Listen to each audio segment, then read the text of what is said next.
The reason why I go, because this is film review. So many movies, so little time. Take 2. Yes, I already shot this video once, but the stupid microphone on the camera, the battery went out. Yeah, there's like an invisible force in my apartment that is preventing me from making these lovely videos that you guys love so much. Who could it be? I don't even know. Oh my god. Anyways, guys, I'm David the Film Junkie, and this is my film review video at movies I saw in my absence, you know, since I didn't do any videos in the past like 2.5 months. I saw about 7 movies. I'm not the greatest at doing the whole film review thing. Yeah, I know I suck. I try to see as many movies as I can and then, you know, give my input. But I think mainly what my whole thing on YouTube will be is mainly the movie show and the trailer trash show. But anyways, I'm wasting time, and I'm talking really, really fast. Oh, calm down. Alright, well, let's get started. The last film review I did was for Fast 5. Or as I call it, Muscles and Dickheads. I did a film review on that and basically didn't do a film review since. So now I'm just going to do like a brief review over like 7 movies that I saw in the past 2 months. Starting with The Hangover Part 2! Now before I give my review on this, a lot of people were very disappointed in this movie. Oh my god, it was the exact same thing! It was basically just watching like the same movie. Well, duh! It's called Hangover Part 2! I don't exactly know what everybody was expecting when they went to go see this movie. I was going in there not expecting much. I was going in there to laugh.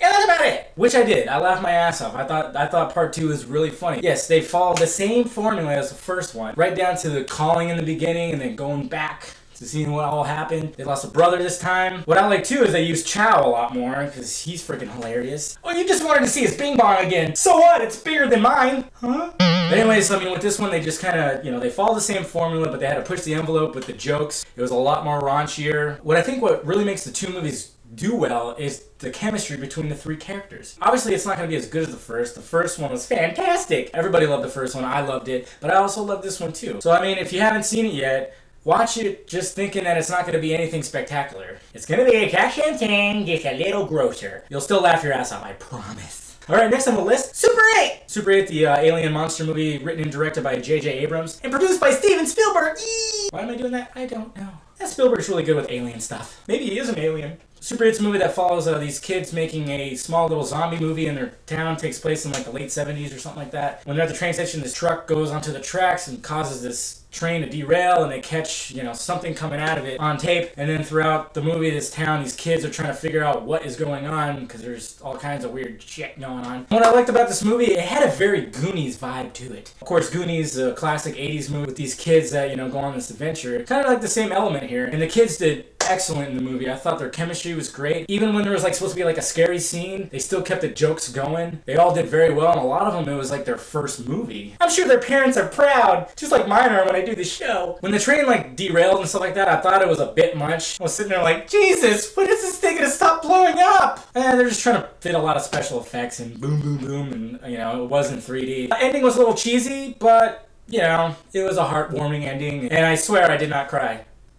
Okay, maybe a little. Alright, next movie, Bad Teacher! Or should I say Bad Movie? Yeah, I wasn't really a fan of this movie. The characters in it were really funny. Jason Segel, Justin Timberlake, and the fat chick from The Office? Not sure what her name is. But Cameron Diaz?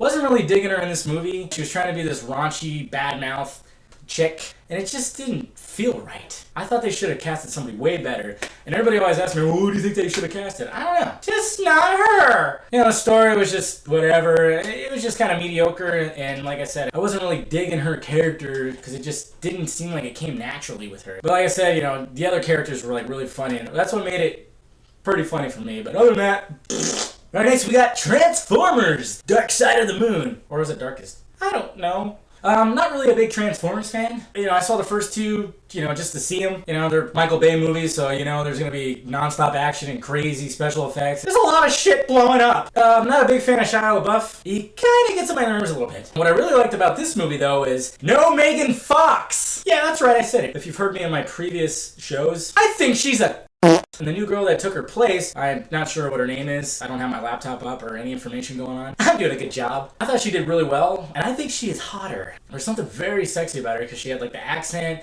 and just the way she was. Sometimes her face looked a little funny, but that's besides the point. I thought she had more of a pivotal, like a stronger role than Megan Fox did. It just seemed like Megan Fox was just, you know, there for ass and titties. But I mean, it was still a little ridiculous that this chick was like running around from these robots in like high heel shoes. Whatever gets you off. But, yeah, overall, I mean, it was pretty good. I like the whole like conspiracy stuff that they had going on with it. You know, with all the Apollo missions and then people getting killed for knowing certain things. Of course, it had a lot of good action, a lot of good special effects. You know, Michael Bay doesn't disappoint on that. But you know, overall, I'm just not really a big Transformers fan. Not my brand of vodka. All right, next on the list is The Green Lantern. Now, The Green Lantern, I really like this movie. It didn't do as well as they hoped at the box office because they spent too much on the movie. I swear, 3D needs to go away because this is what's costing so much of these movies. It cost $200 million to make, and I swear if it didn't have the 3D, it probably would have cost probably $80 million less. But that's besides the point. That's just me bickering. Ryan Reynolds did an awesome job. He's one of my favorite actors, so naturally I was going to like him in this role. Even though I wanted him as the Flash, not a Green Lantern. I was a little disappointed when I heard that. But I got over it after months of therapy.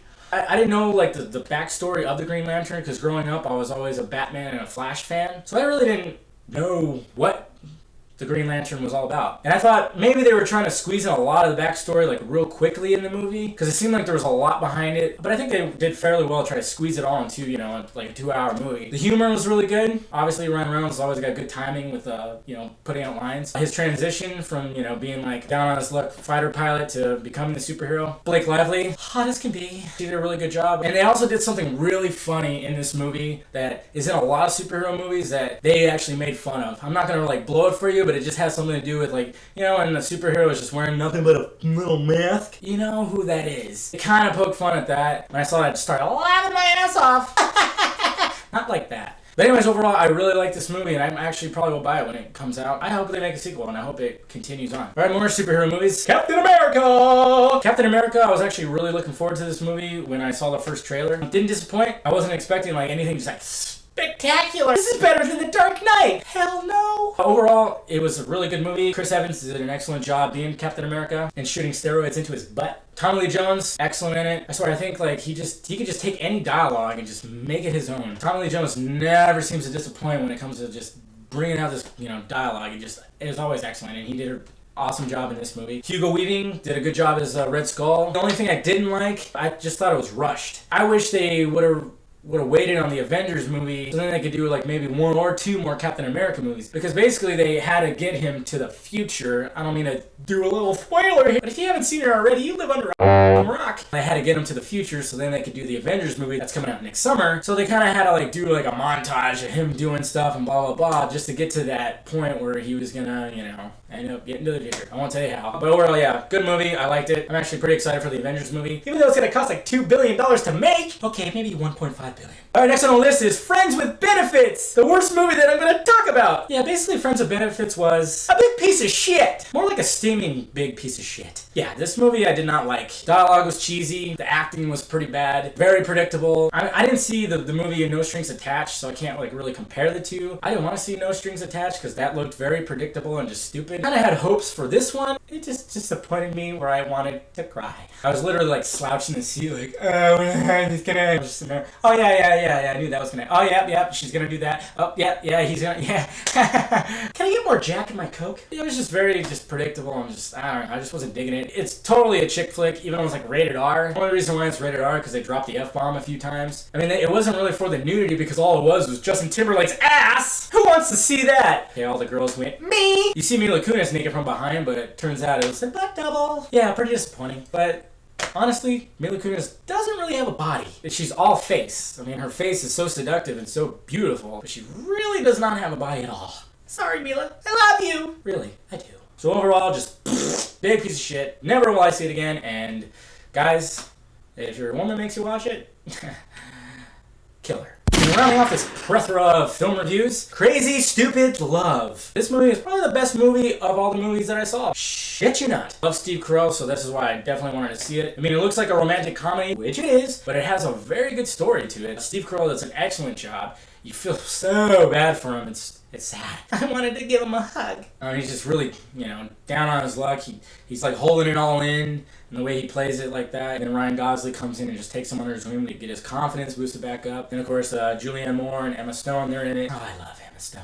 She's like my new movie star crush. They all do an excellent job. It seemed like it was going to be predictable, like, oh, they're just going to get back together and blah, blah, blah. As soon as you start thinking like that, or you're like, okay, where's this going to go? Is it going to go that way, like the normal way? It just throws you a wicked curveball. I was not expecting the little twist that they put in there, and it was just an excellent movie. I really suggest, out of all the movies that I saw, especially if you're not into those superhero movies and stuff like that, I would suggest seeing this one. It's still out in theaters now. Go catch it. If not, Redbox, the son of a bitch. Or rent it or on demand it. There's so many ways to watch movies now.